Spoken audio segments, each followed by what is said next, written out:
आई असून बाळाला झोप कशी येणार? अरे आई म्हणजे बाळासाठी स्वर्गाची परी. मी सैनिकाकडे गेली. मला खाली जाऊ द्या, माझं बाळ एकटं आहे.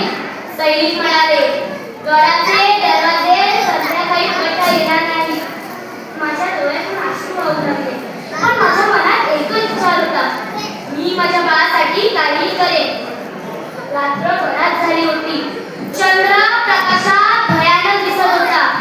तरी मी ठरवले, मी या गडावरून खाली उतरे. मी दगड झाले म्हणत खाली उतरली. माझं पाय उतरला, काटे टोचले, माझ्या अंगाला जखमा झाल्या, पण मी थांबली नाही.